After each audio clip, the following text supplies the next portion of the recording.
بسم الله الرحمن الرحيم نحمده ونصلي ونسلم على رسوله الكريم أما بعد وعن عمر رضي الله تعالى عنه قال قال رسول الله صلى الله عليه وسلم لا تجالسوا أهل القدر ولا تفاتحوهم رواه ابو داود۔ حضرت عمر رضی اللہ تعالی عنہ سے روایت ہے، وہ فرماتے ہیں کہ اللہ کے رسول صلی اللہ علیہ وسلم نے ارشاد فرمایا، لا تجالسوا اہل القدر، تم قدریہ تقدیر کا انکار کرنے والے لوگوں کے پاس نہ بیٹھو، ولا تفاتحوهم، اور تم لوگ ان کو اپنا قاضی نہ بناؤ۔ اس روایت کو امام ابو داود علیہ الرحمہ نے نقل کیا ہے۔ اہل القدر کہتے ہیں قدریہ فرقے کو، جس کا پہلے کی حدیث میں ذکر کیا جا چکا ہے کہ لوگ تقدیر کا انکار کرتے ہیں۔ اللہ کے رسول علیہ السلام مذکورہ حدیث میں تقدیر کا انکار کرنے والے لوگوں کے پاس بیٹھنے سے منع فرماتے ہیں، اس لیے کہ جب غلط فرقے کے ساتھ غلط عقیدہ اور نظریہ رکھنے والی جماعت کے ساتھ انسان نشست و برخاست کرے گا، ان کی مجالسوں کے اندر بیٹھے گا، تو اس کے عقائد کے بگاڑ کا اندیشہ ہے۔ ممکن ہے کہ وہ بھی انہی کے نظریات اور عقائد کو اپنے اندر داخل کر لے، چونکہ انسان جیسی صحبت اختیار کرتا ہے، جیسے لوگوں کی مجالس اختیار کرتا ہے، اسی طرح کے اثرات انسان پر مرتب ہوتے ہیں۔ تو نیک لوگوں کے پاس بیٹھنے سے انسان کے دل و دماغ میں نیکی کرنے کا داعیہ پیدا ہوتا ہے، اور برے لوگوں کی صحبت اختیار کرنے کی وجہ سے اللہ اور اس کے رسول کی نافرمانی کے داعی پیدا ہو جاتے ہیں۔ اس لیے اللہ کے رسول علیہ السلام فرماتے ہیں کہ ایسے لوگوں کے ساتھ جو تقدیر کا انکار کرنے والے ہیں بیٹھنا بھی نہیں ہے، وَلَا تُفَاتِحُوهُمْ،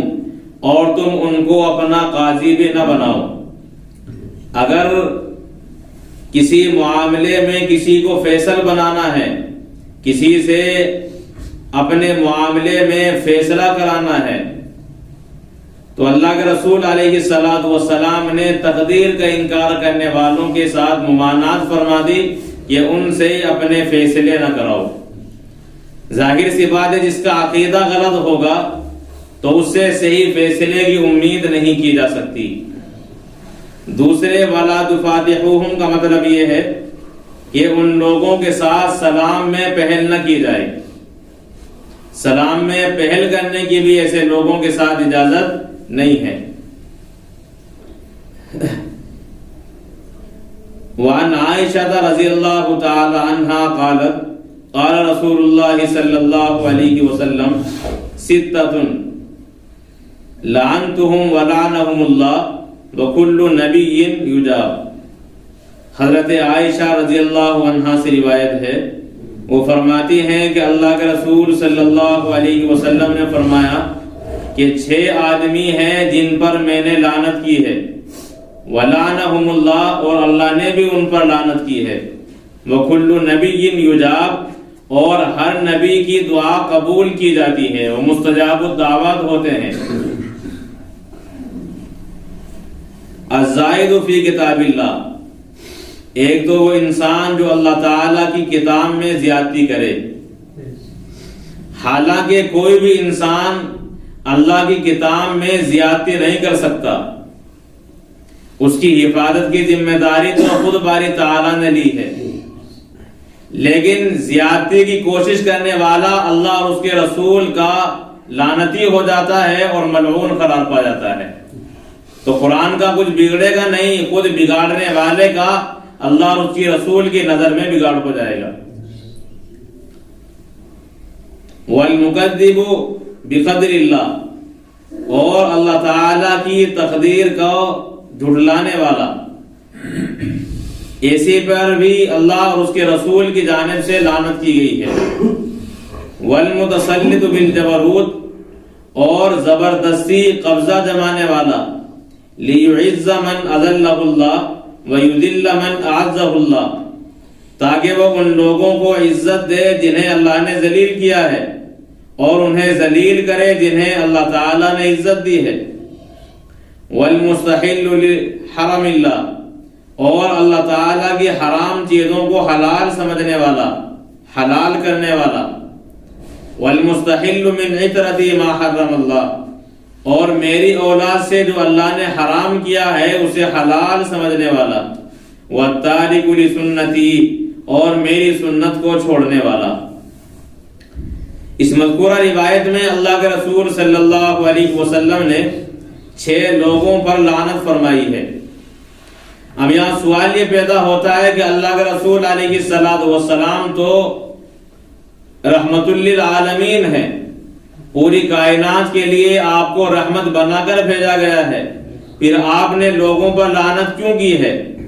اس کا جواب دوسرے ہی جملے میں اللہ کے رسول علیہ السلام کی جانب سے دے دیا گیا، وَلَعَنَهُمُ اللَّهُ، کہ یہ 6 لوگ ایسے ہیں جن پر اللہ نے لعنت کی ہے۔ اب جن پر اللہ خود لعنت کرتے ہو، اب کون انسان ہوگا جو ان پر لعنت نہیں کرے گا؟ جب اللہ نے لعنت کر دی، اب رسول اکرم صلی اللہ علیہ وسلم نے بھی ان پر لعنت فرمائی ہے۔ اور پھر یہاں ایک ضابطہ بیان کیا، وَكُلُّ نَبِيٍّ يُجَابُ، کہ ہر نبی مستجاب الدعوات ہوتا ہے، اس کی دعائیں قبول کی جاتی ہیں۔ اب جب نبی ان پر لعنت کریں گے تو یہ لعنت خالی نہیں جائے گی، یقیناً اس انسان کے حق میں محرومی کا ذریعہ اور سبب ہوگی۔ اب وہ 6 اشخاص کون سے ہیں ان کو پھر بھی تفصیل بیان کیا کہ ایک تو اللہ کی کتاب میں زیادتی کرنے والا، ایک تو زیادتی کرنے والا وہ انسان ہے جو یہ کوشش کرے کہ اللہ تعالیٰ کے قرآن کے الفاظ کو بگاڑ دے، جو ایسا وہ کبھی نہیں کر سکتا۔ اسی طرح اللہ کی کتاب میں زیادتی کرنے والا وہ انسان بھی ہے جو اللہ کی کتاب کی آیتوں کے ایسے معنی اور ایسا مطلب بیان کرے جو عقل و نقل کے خلاف ہو، عقل کے بھی خلاف ہو، یا قرآن کی آیتیں اور رسول اللہ کی احادیث کے خلاف ہو۔ ایسا مطلب بیان کرنے والا، ایسے معنی کتاب اللہ کے بیان کرنے والا، وہ بھی کتاب میں زیادتی کرنے والا ہے، جس پر اللہ نے بھی لعنت کی ہے اور اللہ کے رسول علیہ السلام پر بھی اس پر لعنت فرماتے ہیں۔ اس لیے قرآن کے الفاظ بھی وہی پڑھے جائیں جو قرآن کے اندر موجود ہیں، اور معنی اور مطلب بھی وہ بیان کیا جائے جو قرآن و حدیث سے ثابت ہو۔ والمکذب بقدر اللہ، اور دوسرے وہ انسان ملعون ہے، اللہ اور اس کے رسول کی اس پر لعنت ہے جو تقدیر کو جھٹلانے والا ہے، اس لیے کہ تقدیر کے بغیر انسان کا ایمان ہی نہیں ہوتا۔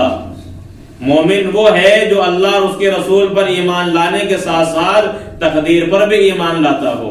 اور جو تقدیر کا انکار کرتا ہے وہ مسلمان نہیں ہے، اس پر اللہ کی بھی لعنت ہے اور رسول اللہ کی بھی لعنت ہے۔ تیسرے وہ انسان والمتسلط بالجبروت، جو زبردستی مسلط ہو جائے، یعنی اقتدار اور حکومت زبردستی حاصل کر لے اپنی طاقت کی وجہ سے یا بغاوت کر کے، اور پھر مقصد کیا ہو اس انسان کا کہ جو اللہ تعالیٰ کی نظر میں ذلیل ہیں، جو نافرمان ہیں، ان کو تو وہ عزت دیتا ہو،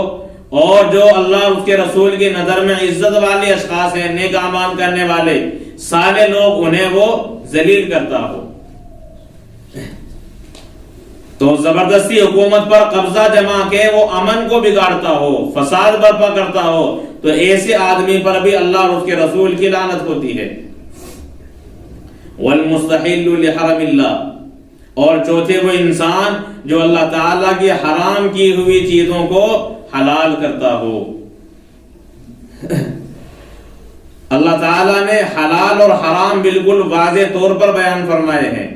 جو چیزیں حلال ہیں کوئی انسان انہیں حرام نہیں کر سکتا، اور جو چیزیں حرام ہیں انہیں حلال نہیں کیا جا سکتا۔ حلال اور حرام کرنا یہ کسی نبی کا کبھی کام نہیں، بلکہ یہ خود اللہ تبارک و تعالیٰ کا اپنا فیصلہ ہوتا ہے۔ قرآن کریم میں اللہ تعالیٰ، اللہ کے رسول علیہ السلام نے جب اپنے اوپر شہد کو حرام کر لیا تو آیت نازل فرمائی، یا ایھا النبی لما تحرم ما احل اللہ لک، کہ اللہ تعالیٰ نے جو چیز آپ کے لیے حلال کی تھی آپ نے اسے حرام کیوں کر لیا ہے؟ معلوم یہ ہوا کہ کوئی نبی بھی حلال و حرام میں اپنی جانب سے دخل نہیں دے سکتے۔ تو ایک عام انسان جو اللہ تبارک و تعالیٰ کی حرام کی ہوئی چیزوں کو حلال کرتا ہو، وہ انسان بھی اللہ اور اس کے رسول کی لعنت کا سبب اور ذریعہ ہو جاتا ہے۔ اور دنیا میں اس طرح کے بے شمار افراد ہیں، نئے نئے قوانین حکومتوں کی جانب سے بنائے جاتے ہیں اور اللہ تبارک و تعالیٰ کی حلال کی ہوئی چیزوں کو حرام اور حرام کی ہوئی چیزوں کو حلال کر دیا جاتا ہے۔ بہرحال جیسے ہم جنس پرستی کا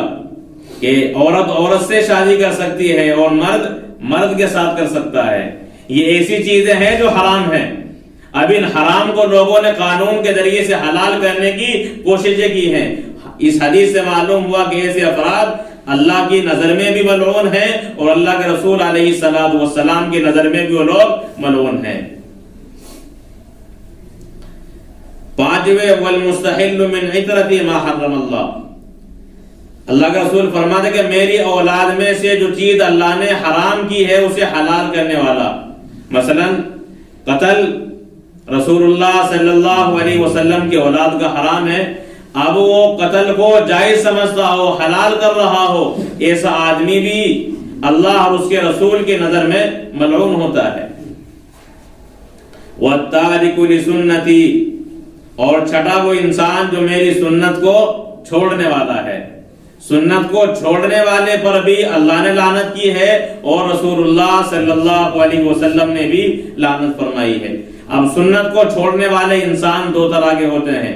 ایک انسان وہ ہے جو سنت کو سنت سمجھتا ہے، وہ سنت کو حقارت کی وجہ سے اور توہین کی وجہ سے نہیں چھوڑتا، بلکہ وہ سنت کو اس وجہ سے چھوڑ رہا ہے کہ اس کے اندر غفلت موجود ہے، ایسا کہ عام مسلمانوں کی حالت ہے۔ تو ایسا آدمی بدعتی اور فاسق ہوتا ہے، اور جو انسان سنت کو چھوڑے حقارت کی وجہ سے تو ایسا انسان کافر ہو جاتا ہے، مسلمان نہیں رہتا۔ کسی بھی سنت کو اہانت کی نظر سے دیکھنا، اسے حقیر نظر سے دیکھنا اور کسی بھی سنت کو بطور استہزاء کے ترک کر دینا، اس کا مذاق اڑانا، یہ کفر ہے جو انسان کو دائرہ اسلام سے خارج کر دیتا ہے۔ تو یہاں اللہ کے رسول علیہ السلام نے سنت کو چھوڑنے والے پر لعنت فرمائی ہے، جو انسان سنت کو غفلت کی وجہ سے چھوڑ رہا ہے، جیسا کہ مسلمان چھوڑتے ہیں، تو یہ مسلمانوں پر لعنت ہے، مگر یہ مسلمانوں پر لعنت جو ہوگی سنت کو چھوڑنے کی وجہ سے، یہ لعنت بطور تنبیہ کے ہوگی تاکہ وہ سنت کو آئندہ نہ چھوڑے، دھمکی کے طور پر ہوگی۔ اور جو حقارت کی وجہ سے، توہین کی وجہ سے سنت کو چھوڑ رہا ہے تو ایسے آدمی پر لعنت حقیقتاً ہوگی اور اللہ اس کے رسول کی نظر میں وہ انسان ملعون ہوگا اور اللہ تعالیٰ کی رحمت سے اس انسان کو دور کر دیا جائے گا۔ اس لیے مسلمان کا شیوا تو سنتوں کی پابندی ہونا چاہیے۔ اللہ کے رسول علیہ السلام فرماتے ہیں من احیا بسنتی عند فساد امتی فلہ اجر 100 شہید، کہ جو آدمی میری سنت کو زندہ کرے فساد کے وقت، جب سنت کو چھوڑ دیا گیا ہو تو اللہ تعالیٰ ایسے آدمی کو 100 شہیدوں کا ثواب عطا فرماتے ہیں۔ اب چاہے وہ سنت معمول بہا ہو یا غیر معمول بہا، لوگوں نے جس سنت کو چھوڑ دیا ہے اس کو زندہ کرنے پر اللہ کے رسول نے کتنا بڑا ثواب، 100 شہیدوں کا۔ یہ کب حاصل ہوگا؟ جب ہم سنتوں کو اپنی زندگی میں داخل کریں گے، کیونکہ جب تک آدمی خود اپنی زندگی میں داخل نہیں کر سکتا، اپنے گھر والوں کو سنت کا پابند نہیں بنا سکتا۔ اس لیے اللہ کے رسول علیہ الصلوۃ والسلام کا چونکہ ان تمام امتیوں پر احسان ہے اور خاص طور پر ایمان والوں پر، اس لیے فریضہ یہ بنتا ہے کہ ہر وہ عمل مسلمان کرے جو رسول اللہ نے کیا ہے۔ ہر کام میں، نکاح ہو، معاملات ہو، یا خرید و فروخت کا معاملہ ہو، یا مسجد میں داخل ہونے نکلنے کا ہو، کھانے پینے کا ہو، بیت الخلاء آنے جانے کا ہو، یا وضو نماز کا ہو، کوئی بھی مرحلہ ہو، ہر مسئلے میں مسلمان یہ دیکھے کہ نبی کا طریقہ کیا ہے، نبی نے کھانا کس طرح کھایا ہے، وضو کس طرح کیا ہے، نماز کس طرح پڑھی ہے، روزے میں آپ کا معمول کیا رہا ہے، جوتا آپ نے کس طرح پہنا، کپڑے کس طرح استعمال کیے. تو ہر چیز میں اللہ کے رسول علیہ السلام کے طریقوں اور سنتوں کو معلوم کر کے اپنی زندگی میں داخل کرے، پھر انسان اس لعنت سے بھی محفوظ رہے گا اور سنت کو زندہ کرنے کی وجہ سے 100 شہیدوں کا ثواب بھی حاصل کر پائے گا. بہرحال چھٹا آدمی وہ ہے جس پر اللہ اور اس کے رسول نے لعنت کی ہے، جو سنت کو چھوڑنے والا ہے. رواہ البیہقی فی المدخل ورزین فی کتابی. امام بیہقی نے بھی اسے نقل کیا ہے اور امام رزین نے بھی اپنی کتاب کے اندر اس کو تحریر فرمایا ہے. اللہ تعالیٰ ان 6 قسم کے لوگوں سے اور اس طرح کے عقائد اور اعمال سے ہماری حفاظت فرمائے.